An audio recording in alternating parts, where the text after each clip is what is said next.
Vem vadia, vadia meu Deus. Vem vadia, vadia meu Deus.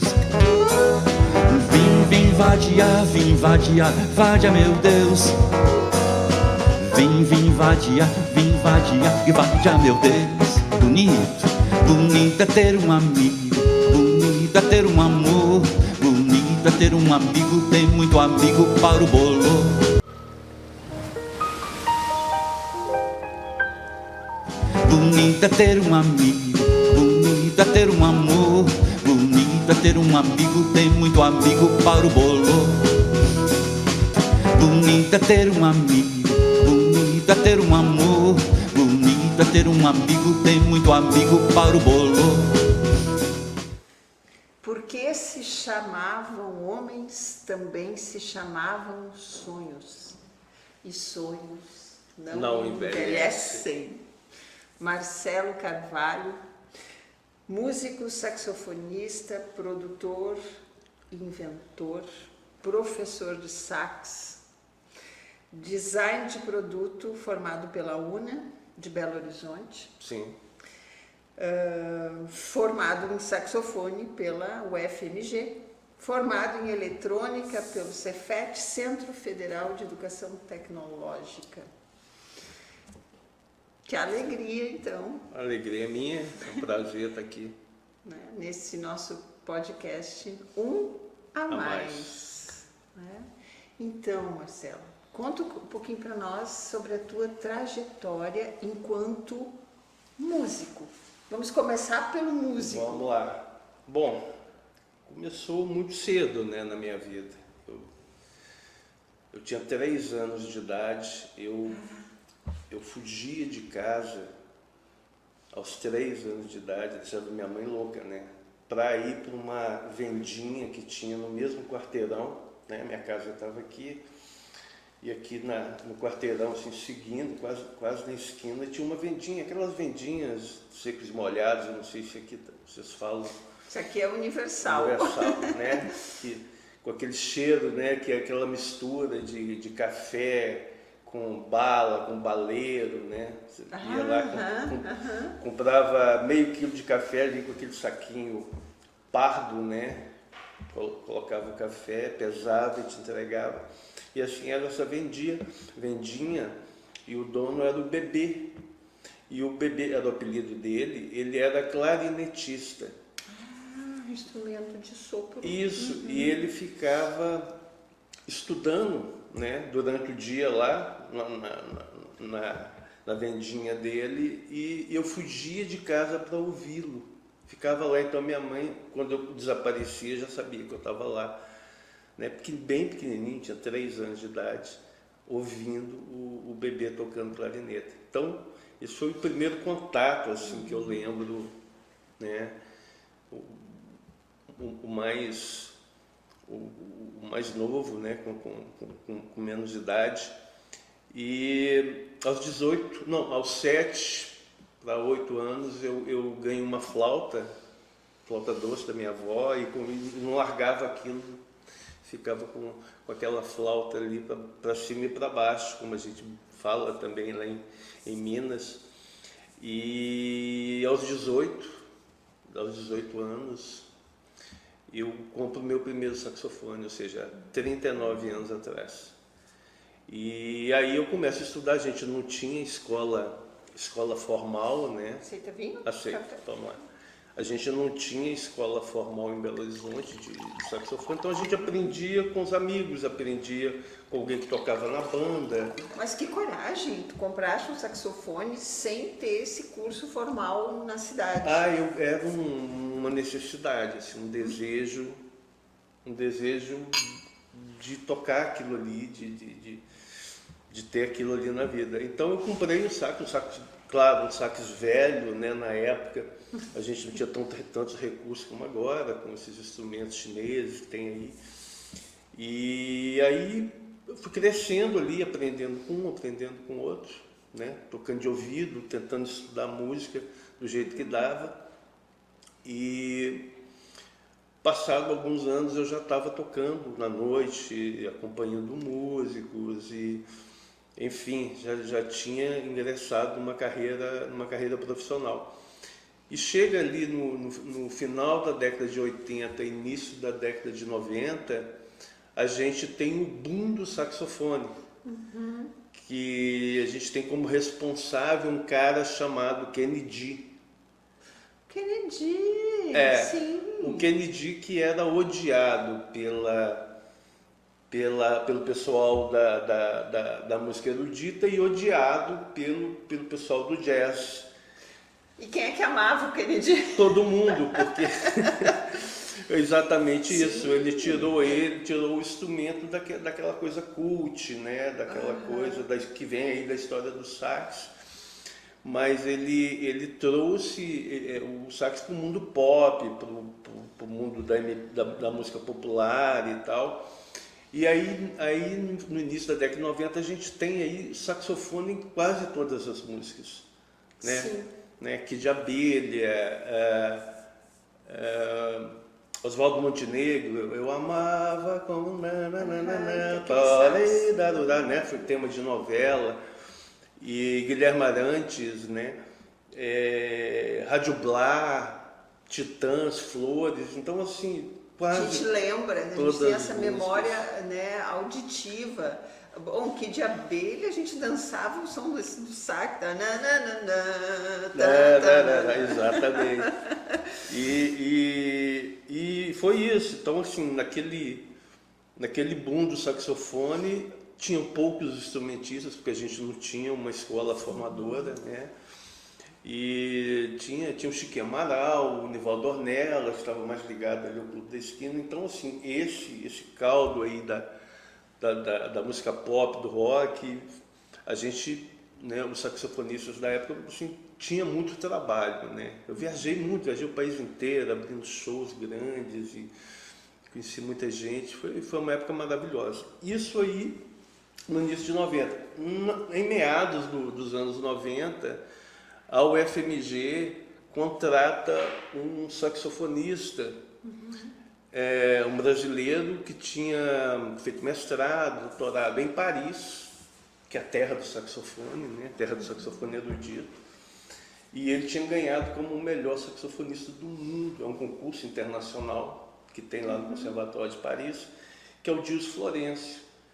Então a UFMG contrata o Gilson Florencio, traz para Belo Horizonte para instituir a cadeira de saxofone na UFMG. Aí eu falei, eu tenho que entrar nessa, né? Aí eu passei vestibular, estudando, solfejo, percepção, aquela coisa para vestibular, passei, 97 eu concluo, e aí começo a dar aula, monto estúdio, enfim, continuei tocando, fazendo as coisas. Claro que no período que eu estava estudando eu tive que diminuir aí as viagens e tal, que eram muitas, né? Para poder ficar mais quieto ali, fazendo shows ali mais dentro do âmbito aí, né? Por causa do estudo. Mas tu falaste aí, né? Clube da Esquina. Então, o que esse movimento, né, que sai de Belo Horizonte, Minas Gerais, ganha o mundo e que hoje é referência, né, para todas as pessoas? Naquela época não tinha internet, mas a gente ouvia as músicas. Sim, Milton, Beto Guedes, Loborges, né? Então, o que esse movimento teve de influência na tua... É muito interessante.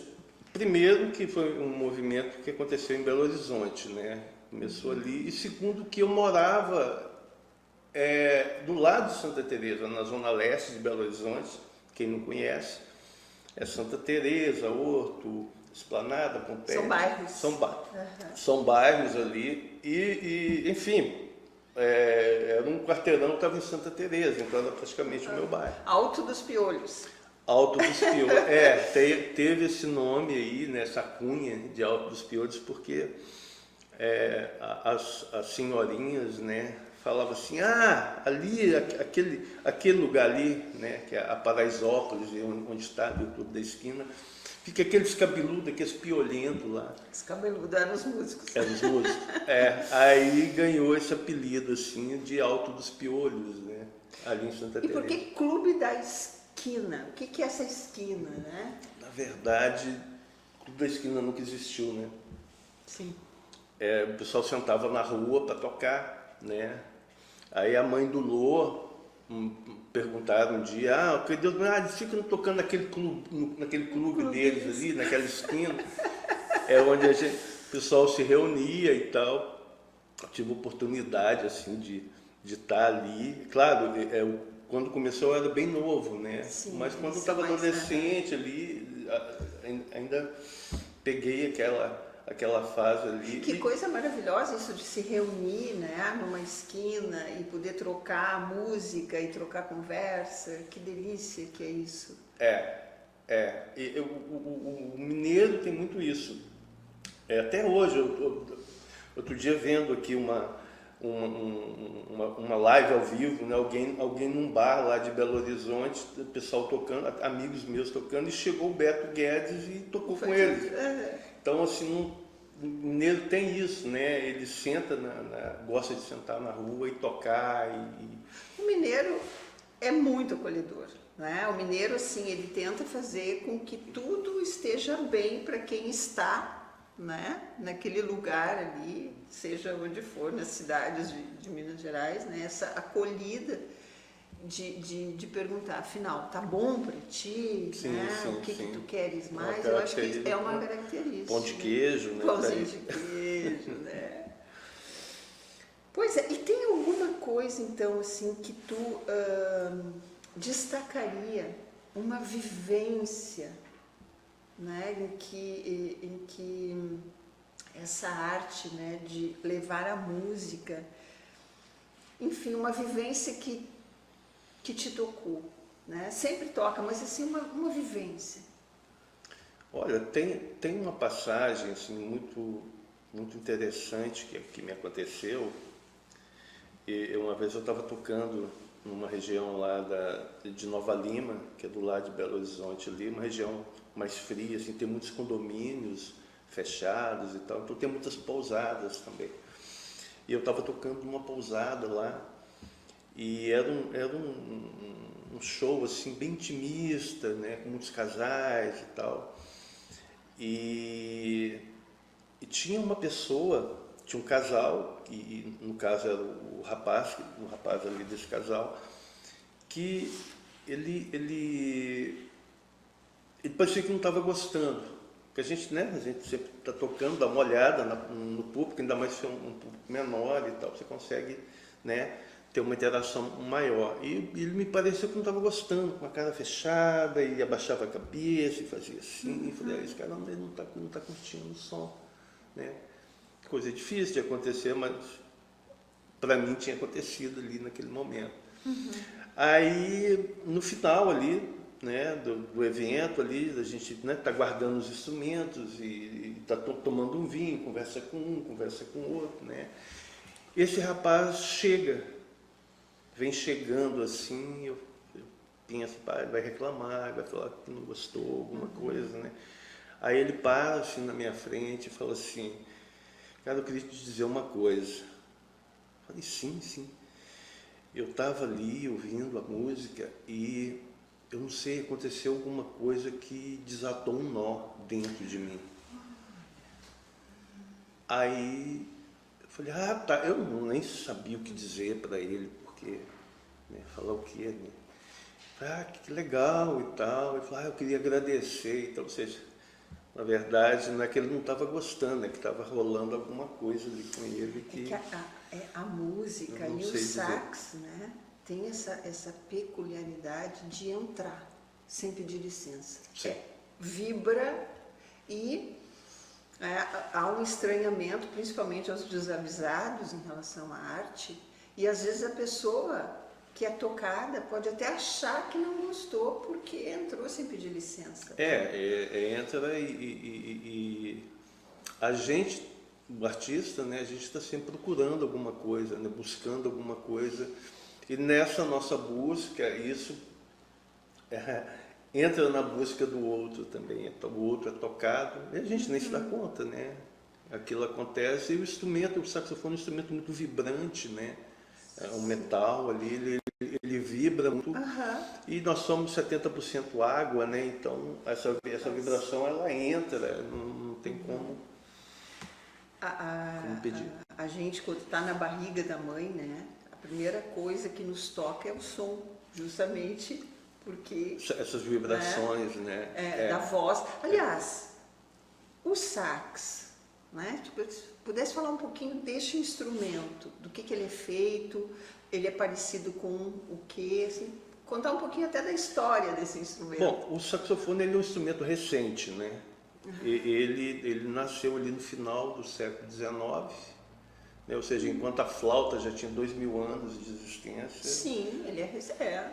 O sax já nasce ali no final do século XIX, 1846. O Adolphe Sax, que na verdade é um belga radicado em Paris, na França. E ele entra com essa patente ali do sax e ele queria fazer um instrumento, porque o sax ele é uma mistura, né? Porque na orquestra você tem um instrumento de metal, que são os trombones, os trompetes, as trompas, né? Aquele som vibrante, aquele som alto, né?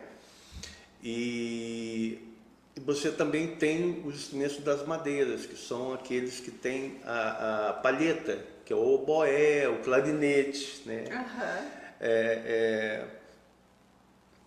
O fagote. Então são instrumentos que ele tem uma madeira,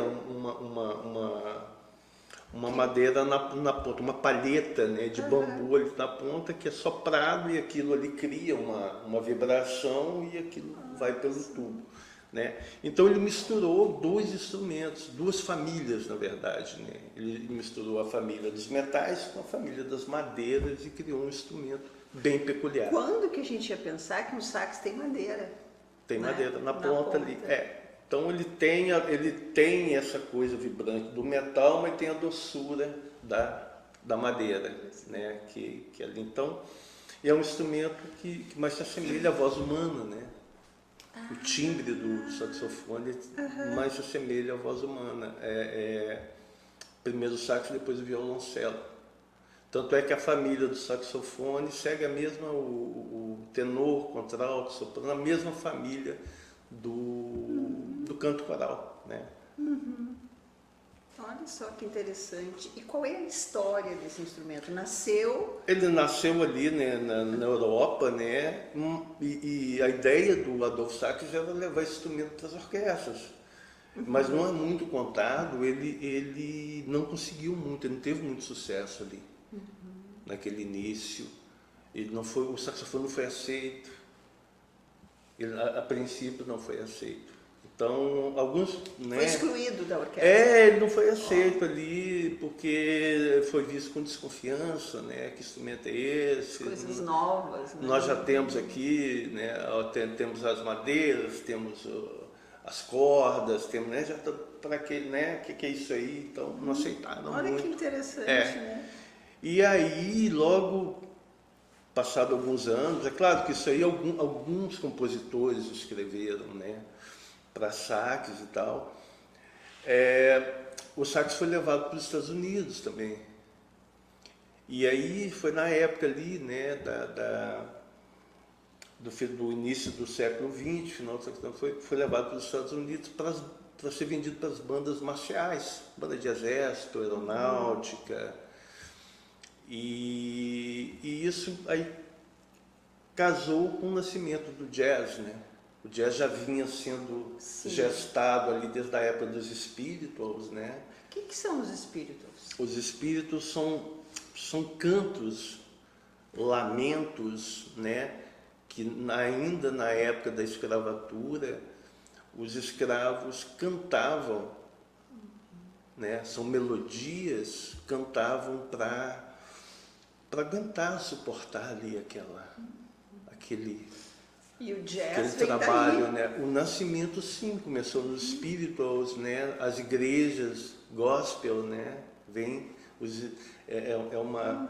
uma sequência dos spirituals aí. E aí veio o nascedor do jazz, né? Veio o spirituals, depois veio veio ali em New Orleans, né? Aquelas bandas de rua, né?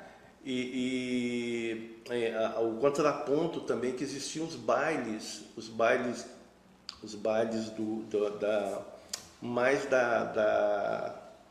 de música europeia, né?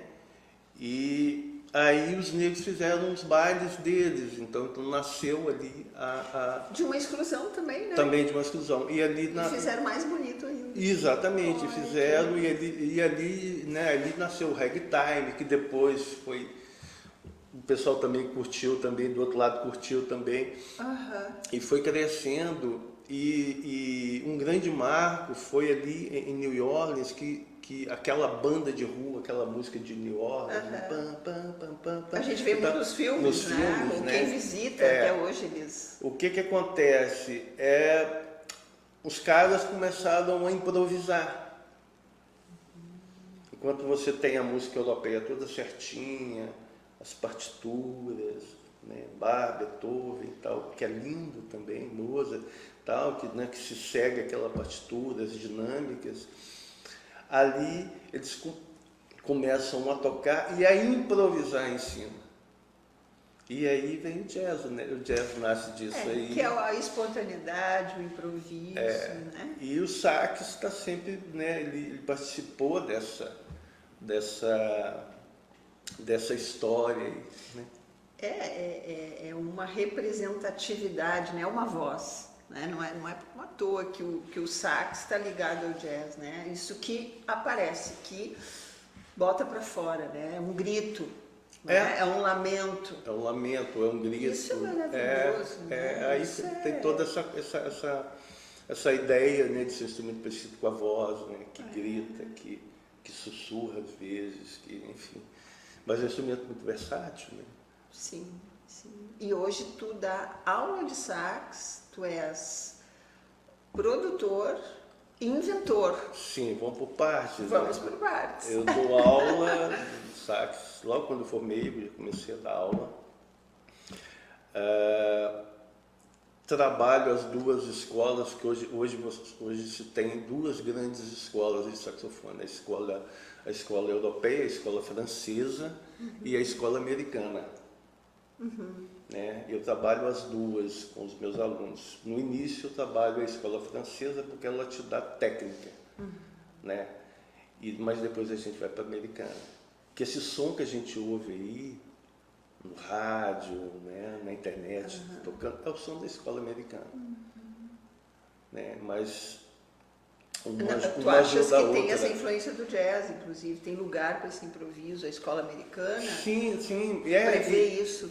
Mas não é só o improviso, é essa forma de tocar que é diferente. A forma de tocar erudita é uma, forma de tocar da escola americana é outra.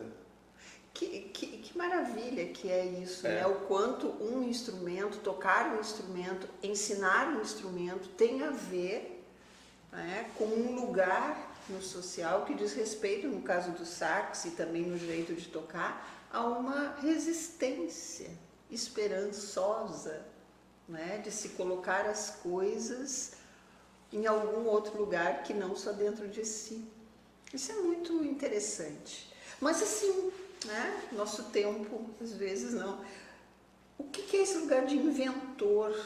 Tu tens uma patente também. Sim. Bom, primeiro a gente tem que falar aqui, a gente está há 22 minutos, né, então vamos ser rápido. Tem a patente, né? Primeiro, o que é uma patente? Patente é um documento que fala que você é dono de uma invenção.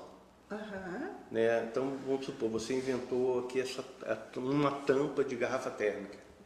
Pode ser um objeto, pode ser um motor, pode ser uma peça, pode ser um programa, um software, enfim. Né? Você inventou aquilo. Então, você tem que entrar com um documento, num órgão próprio, que no caso é o Instituto Nacional de Propriedade Industrial Intelectual, que é o INPI, né? Que você entra com um documento pleiteando, falando que você inventou algo. Então, para isso, você tem que criar um documento que ele tem toda uma parte que tem que ser redigida dentro dos modelos dele, e eles pegam aquilo e entram no mundo inteiro para saber se aquilo ali já não existe. Então, para se criar uma patente, ela passa por 3 etapas. Ela tem que ter três coisas importantes. Primeiro, ela tem que ser uma coisa nova, tem que ser uma coisa que não existe, né? Segundo, que ela tem que ser uma inovação. E terceiro, que ela tem que ser industrializável. O que é isso? Né? Você criou uma tampa, então você vai criar um documento e vai passar isso lá para o pessoal, vai ter um corpo de técnicos que vão analisar o teu documento e ver se tem essas coisas todas e se ela é industrializável, ou seja, se ela é factível de ser industrializada, de ser feita, né? Porque aí tem que ter desenho industrial, com vista lateral, frontal, corte, isométrica. A tua parte de projetista vem a também, parte de... né? Sim. Eu tenho patente no meu nome, na área automobilística, mas também ajudei empresas e pessoas e dou consultoria, né, da pessoa, porque não é só ter uma ideia, você tem que saber fazer isso. Entrar com esse documento. E como é que está esse INPI hoje no Brasil? Olha, 2 anos atrás estivemos em Belo Horizonte e eu fui lá ver como que estava ali um processo meu ali, né? E o INPI lá em BH era uma casa de 2 andares com vários departamentos, então foi super bacana, você era super bem recebido ali, com todo o aparato técnico para te orientar, enfim, se quisesse acessar alguma coisa. Eu cheguei lá, o lugar estava fechado, não existia mais. Aí eu procurei saber, ele tinha sido transferido para uma salinha num outro órgão que eu não consegui ter acesso. Então foi desmontado assim, o INPI. E a importância do INPI, porque essa casa com esses vários setores, né, só para situar assim, é que pode te dar a garantia de que isso que tu está desenvolvendo tem os direitos, né? Porque alguém pode estar desenvolvendo a tua patente sem que tu saiba, por exemplo. Sim, a patente ela cria o que a gente chama de reserva de mercado, quando você consegue a carta, leva alguns anos, tá? Você consegue a carta patente, você tem uma reserva de mercado, você tem 20 anos para você poder usufruir daquilo, e isso é assegurado que ninguém te copie, que te pirateie, né? Digamos que houve um desmonte. Houve. Bem, Bom, não sei como está hoje, né? Eu não voltei. Nesta esperança, e o nosso tempo, infelizmente, espero que tu venha mais vezes. Tá, né? só uma coisa que eu queria dizer com relação à patente, muito importante, que um dos índices, né, ou o maior índice de que um país tem crescimento tecnológico é o número de patentes que o país entra no ano. Né? Que aí as universidades, os pesquisadores, né? Os engenheiros, os inventores entram no ano. Então esse é o índice para saber o nível, né, de desenvolvimento científico e tecnológico de um país, é a quantidade de patentes que ele entra. Imagina a importância de se manter essa estrutura, né? Vamos ver. Né? Vamos ter esperança. E dentro deste tema esperança, rapidamente, como é ser artista no Brasil, no Rio Grande do Sul, que agora tivemos vários movimentos de reconstrução, né? Movimentos importantes, até inclusive na área da música. RS Música, né? E no Montenegro. Bom, ser artista é uma dádiva, né? Poder trabalhar com o que gosta, com a arte, é maravilhoso, né? Mas independente de ser aqui no estado, no país, não é fácil, é difícil. Tem, né, editais do governo federal. Editais federais, né? Mas meio que coloca o artista numa disputa, né? Assim, eu tenho críticas assim, a respeito dessa visão, né? Dessa visão de como é formulado isso, que é uma visão de competição, né? A competição pode ser boa, né? Mas do jeito que é colocado aí, né? Vamos supor um artista que mora lá no meio do sertão, um exemplo hipotético, que faz esculturas maravilhosas, que não tem nem computador. Então, assim, ele está fora desse jogo, né? Ou então um artista que tem um trabalho belíssimo, o outro também, mas um sabe mexer. Eu não tenho problema com isso, tá? Eu sou planilha, essas coisas, não tem problema nenhum. Mas tem gente que não tem muito, tem artistas que não tem traquejo, né? Não tem essas expertises, né? De redigir, de fazer uma planilha e tal. Então, assim, muitas vezes não é a arte que entra, a qualidade artística, é a qualidade de quem redige essa exposição, né? Marcelo, ficaríamos aqui muito tempo, quero te agradecer. Eu que te Vamos agradeço. fazer um o brinde. convite. Tu não querias vir, tu és o nosso patrocinador. É verdade. Mas a gente não podia ficar sem essa riqueza toda aí. Eu prefiro Muito ficar obrigada. no palco tocando sax. Mas Eu te agradeço. muito obrigada por ter vindo e volte sempre. Obrigado. Vadia, meu Deus. Vem, vadia, meu Deus. Bonito é ter um amigo, bonito é ter um amor, bonito é ter um amigo, tem muito amigo para o bolo. Vem, vadia, meu Deus. Vem, vadia, meu Deus. Vem, vadia, meu Deus. Vem, vadia,